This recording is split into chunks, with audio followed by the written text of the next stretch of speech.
Welcome in here to Palmetto Sports Daily. We have a lot of football to talk about from different levels of competition, college football and pro football.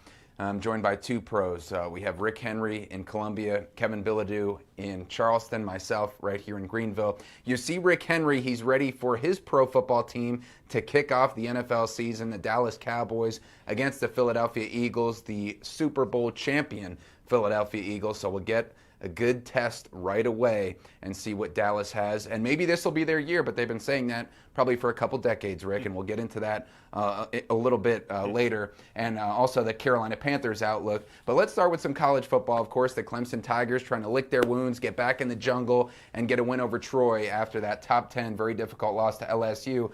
And Cade Klubnik receiving a lot of criticism for his performance in the top 10 matchup to start the season in a 17-10 loss, not scoring any points in the second half, of course, for Clemson. Cade going 19 of 38 passing, 230 yards, no touchdowns, one interception.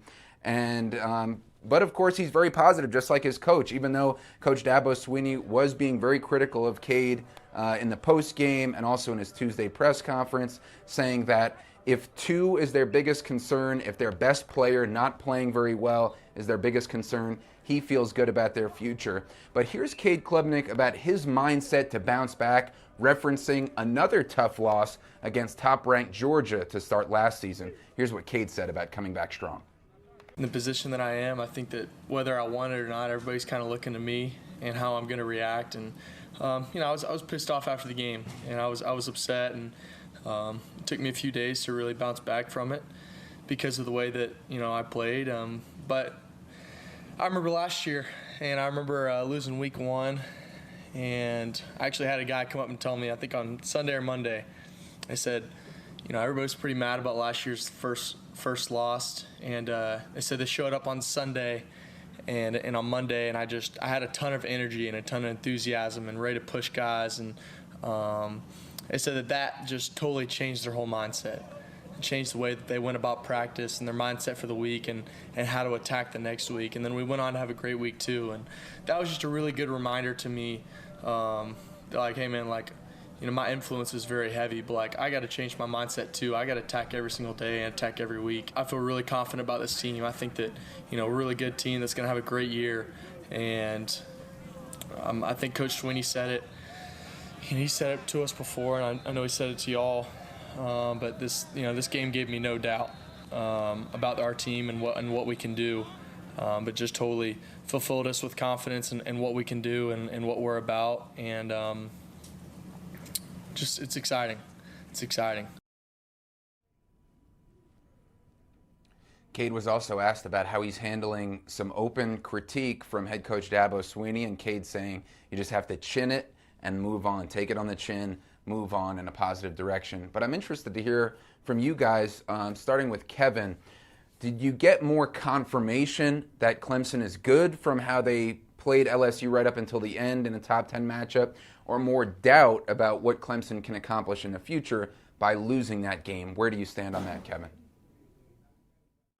Probably for me, it's more doubt. And, it's hard to think of a quarterback who came into this season with such high hopes. I mean, Klubnik was a top 3 favorite for the Heisman Trophy before this season got going, and we were one game in. And now people are talking about, is he one of the best quarterbacks in the ACC? Is he a top 5 guy in his own conference? And it's hard to think of a quarterback who's had the pendulum swing so much between the start of the regular season and one game into the regular season.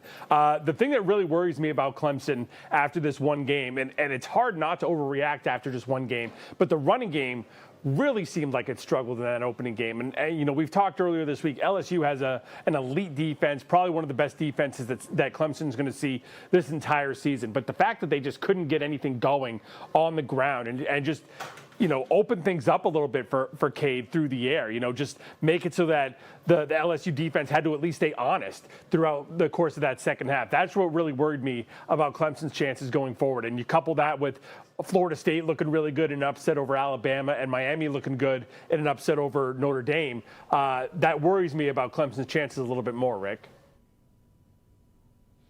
Yeah, I'm not too overly concerned, Kevin, because they play LSU, a top 10 team, it was a close game, but yeah, there were spots that they didn't look good. Cade Klubnik didn't have a good game. The Clemson defense, there's some concerns there. You mentioned the running game, but I believe Clemson is good enough to have a good run in the ACC, just like last year when they bounced back from that Georgia loss. But you have to be concerned about if they do make the playoffs, how far will they go? Because they just couldn't get it done against LSU. LSU was clearly the better team. So no concerns about the regular season, but postseason, yes, if they do not improve. Carmine? Yeah, guys, and solid points as usual. And I'm also concerned, Kevin, you mentioned Florida State. That's a big concern, of course, down the road. I'm also concerned about, because you're going against Troy, right? You're favored by 32.5, Clemson. I mean, that's 4.5 touchdowns. And I think producer Nick Harvey would be happy about that quick math. But that should be an easy win. But then you go against Georgia Tech, who's coming off a big win on a national stage against Colorado. And that was a big win for them, and they're looking decent as well with Haynes King. I mean, he's looked like one of the best running quarterbacks in the country for them. So you go from Troy to Georgia Tech. That'll be a tough ACC test right away in Atlanta.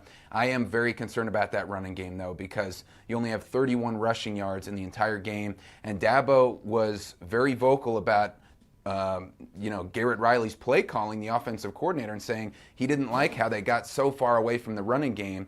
And Cade had the ball in his hands in the second half, very disappointed that he couldn't deliver after being trusted like that. So we'll see, because replacing King Phil Maffa, the two-time All-ACC running back for Clemson, is not an easy task. But we'll be right back talking a little Gamecocks, and then we'll get to Rick's outfit and the Cowboys and the Panthers NFL preview right after this.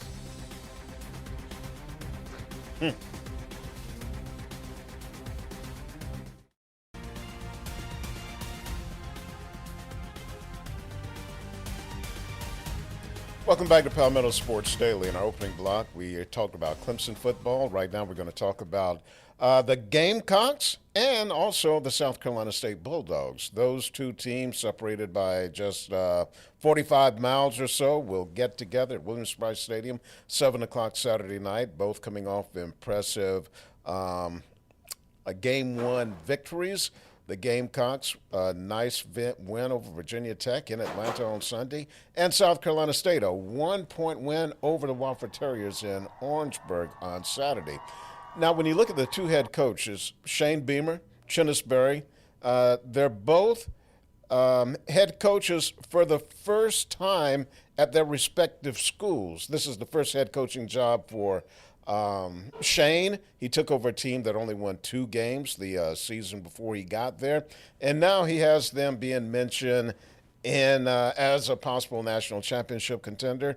Chinnis Berry, this is his first, his second year at South Carolina State, and really he became a head coach at his previous stop, the Benedict Tigers, and when he left there, he had led the Tigers to 2 straight SIAC championships. And last year, in his first year at Orangeburg, he won the MEAC. And here's some with both coaches talking about their respect for each other. I did a great job. I sat there and took a lot of notes because I see his interviews on television, or I watch him somewhere on TV, and just his enthusiasm and his passion. It's impressive. And he's another great coach down there in Orangeburg in a long line of great coaches that have been there, whether it be Coach Jeffries, Coach Pugh, 2 guys that I have a ton of respect for and are great human beings, and Coach Berry. I don't know him as well as Coach Jeffries and Coach Pugh, but they're very, very, very similar. Great coaches. Oh, Coach Beamer and I are cool, man. At the end of the day, like you say, I got a chance to speak at the South Carolina High School deal at University of South Carolina. It was a really good deal, well attended. I was one of the 4 speakers that they invited over, so they understand what we're doing over here at South Carolina State University, and I respect what they're doing over there at University of South Carolina. So we talk, he and I talk, and I respect what he does with his program, and I'm sure he respects what we do with our program over here as well. Yeah, they were talking about Shane Beamer inviting Coach Berry to be the speaker at the Gamecocks High School Coaches Clinic. And a little side note, way back in the 1990s. Frank Beamer, Shane's dad, was a guest speaker for the Coaches Clinic. Carmine? Yeah, and every time Chennis Berry talks, I just get so excited. Rick, we got to talk to him together at the coaches' charity event here in Greenville, and man, you just get infused with that passion, excitement, and things like that as well. And we heard both of these coaches mention the word "as well." That is something that has become a little bit of a crutch for Shane Beamer. People have picked up on it and how he uses that in the press conferences. Apparently, he just picked up on it in this recent press conference. Here's a funny moment as well to check out. Here at South Carolina as well, so we'll definitely be better. Dang it, I know that, what's that guy on social media that counts all the as wells? I'm trying to be better today, so somebody sent me that one. I just did it too. It's the last one. I'm going to be cognizant of it. No more of those. I didn't realize I did that, and then I counted it. I'm like, holy crap, I do a lot of that. Good. All right. Thank y'all. Dang it, Hale, I thought I made it through the whole press conference without you, anybody asking that one as well. And you notice he addressed it, and then he just couldn't help it. A few times during his press conference, he said "as well," and he was like, dang it, you could tell he was not wanting to lean on that. And then it was just so fitting that at the end of the press conference, he let a final one slip, it seemed like, without noticing it. But Kevin, kind of cool to see a coach, not take themselves too seriously and have a little fun with their common phrase there. I'm actually extremely upset with Shane Beamer over this. We had something that was so good and so pure that was going to take us through Tuesdays the rest of college football season, and we were just going to be able to count as wells every Tuesday and set an over-under and just have fun with this. And now that he's cognizant of this, and he admitted that he knows about it, he's taken it all away from us. And this is the biggest disappointment I've had in Shane Beamer since he's been at South Carolina. Rick, I need you to tell him on Tuesday how upset I am about this. I don't think you have to worry about him getting away from it completely, because after he had his moment when he caught himself, I can think of maybe 2 or 3 other times during the press conference when he said it, especially there at the end. And I laughed at one time because he was in the middle of saying it. He choked it back and used another word. So I don't think he's going to get away from it entirely. That's funny. Yeah, it's kind of like when you're in class with all your classmates, I guess in the press conference setting here, and then the high school teacher does something, and you notice what they're doing. They don't know about it, and now that they know about it, it's not that cool anymore, Kevin, because they're kind of in on the joke. It's not a secret. Exactly. It robbed us of everything we were going to have, every Tuesday. Like I said, I was, planning with producer Nick, we were going to have a counter on this and just keeping track of an over-under every week, and it's just all ruined now. I'm so disappointed. Yeah, Steve Spurrier, he was great at saying this, that, and the other. I don't think anyone kept count of all of those mentions, but we could always look forward to that. All right, that's going to wrap up this segment of Palmetto Sports Daily. We're going to take a little break, and we'll be right back.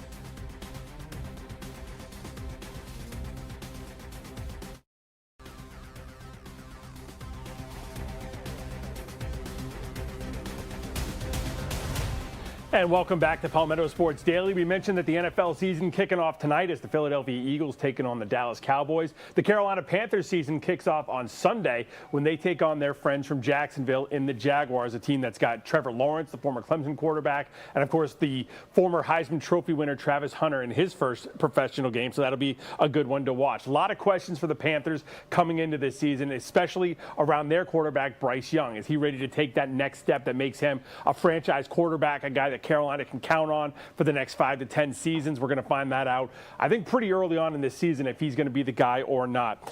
One of the things Carolina looking at so far this week is at their offensive line. They got a couple of guys who are limited, Damian Lewis, Robert Hunt, limited at practice early on in this week. Bryce Young saying yesterday he's not too worried about it because the majority of the guys who played for the Panthers at offensive line last year are back, so he thinks that cohesion is really going to help going on early in this season. It's a real luxury to have so many guys that have experience, have had played snaps at different positions and Brady and Cade. Josh has played a ton of games in this league. You have a lot of guys that it's rare that you have such depth to where, you have that full confidence, whoever it may be. So for me, it's definitely a luxury. I'm grateful for that. And I have a ton of confidence in the entire group, the entire unit. So I'll send it over to Carmine first. Thoughts on Panthers and Jaguars coming up on Sunday? Yeah, and we'll see who is on the trajectory to possibly emerge from this division, which is probably easily the worst in football, at least if you look at last season. You'd have to put the Buccaneers at the top. Unfortunately, Spencer Rattler and the New Orleans Saints, he's 0-6 as a starter in his first year leading the team there. The Panthers, obviously, with a 5-12 record, not very good. The Jags missed the playoffs. But I think the Jaguars probably have the edge here. Be interested to see how Bryce Young comes out with some of his new wide receivers, Ted McMillan, and then you have the X-Man, Xavier Legette, coming out of South Carolina for his second year. But the preseason, Rick, didn't give us much encouragement for the Panthers, going 0-3 and I think scoring 2 total touchdowns the entire preseason. But what are your thoughts about hopefully the Panthers starting with a win here in week 1? I don't think it's good. You mentioned the preseason. The offense was – did the offense ever report to camp? I mean, of course it's the preseason, so you're not going to learn too much. But for a team that has won a combined 7 games the past 2 years, and they didn't get a lot of – the first-team offense didn't get a lot of reps. I think they should have been repping every quarter during the preseason. And now you're telling me the offensive line is banged up, and Bryce Young, he needs all the protection he can get. So I'm going to go with the Jacksonville Jaguars in that opening game. Trevor Lawrence, Travis Hunter. Let's see how they're going to come out of the gate. Kevin? Real quick, Hunter listed as a first-team wide receiver on the depth chart for Jacksonville. He's also listed as the second-team defensive back. Where do you think we see him make more of an impact in this game, on offense or defense, Rick?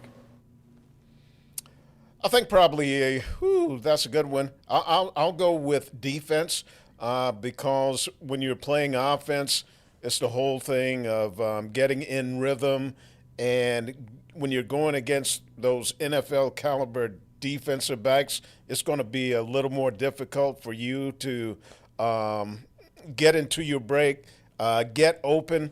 I think Travis Hunter, he's going to be a fine wide receiver, but I think right off the bat it'll be a little bit easier to adapt as a defensive back.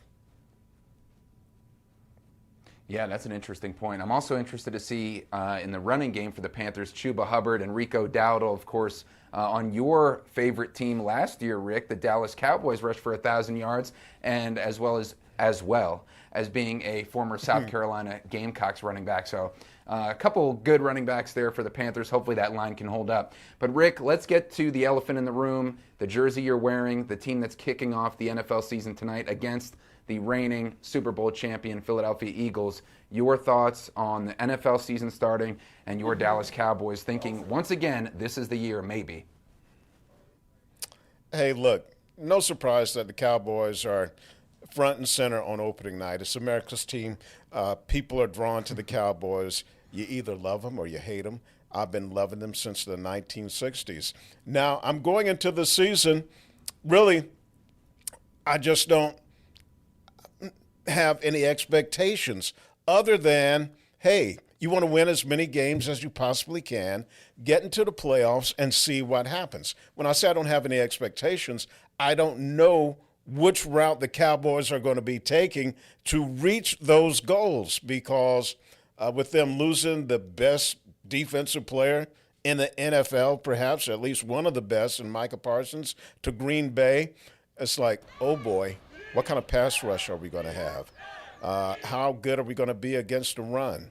We didn't see too much from the Cowboys starters in the preseason, especially quarterback Dak Prescott. How's that passing game going to come out? Especially since We haven't had a top-tier running back since Ezekiel Elliott in his prime. And then we lose Rico Dowdle, as you said, Carmine, rushed for 1,000 yards last year. But now he's with the Panthers. So we got some question marks. But, hey, I'm hoping for the best, and I just want to see how they're going to come out of this. And maybe it'll be, hey, the Cowboys, they're going to be competitive. They're going to have a shot. If they take a bad licking tonight, it's like, uh-oh, could be a long season. All right, Producer Nick, you said it's time for a break? Okay, we're going to break. Be right back.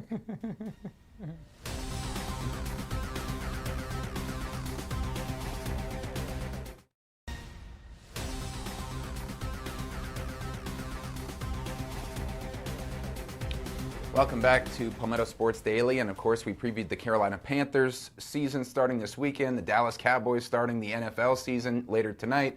Cowboys coming off a 7-10 record, Panthers coming off a 5-12 record last season, both teams missing the playoffs. So, Rick, who do you think will have a better season this year? Hey, you saw what happened the past 2 years when the Panthers and Cowboys played at Bank of America Stadium. The Cowboys took everything out of the vault, and again, they're playing at the bank. Hey, again, we're taking all the gold, everything. Cowboys win more games. Yeah, I'm going to go with you, Rick. I'm going to say Dallas has 6 wins. I think Carolina, looking at their schedule, probably 5 wins, and that's giving them a sweep over the Saints, having them split with the Falcons, and probably losing both games to the Buccaneers. So I think another 5-win season in Carolina. I would say probably 6 wins for the Cowboys, Carmine. Yeah, Rick, I'm going to say outside chance to make the playoffs for your Cowboys because they might have one of the best, probably the second best division with the Washington Commanders and the Eagles ahead of them. So maybe the Cowboys sneak into the playoffs. I don't see the same happening for the Panthers. But we're going to sneak out of here, put a pause on until tomorrow where we preview a big football weekend even more right here on Palmetto Sports Daily. We'll see you then.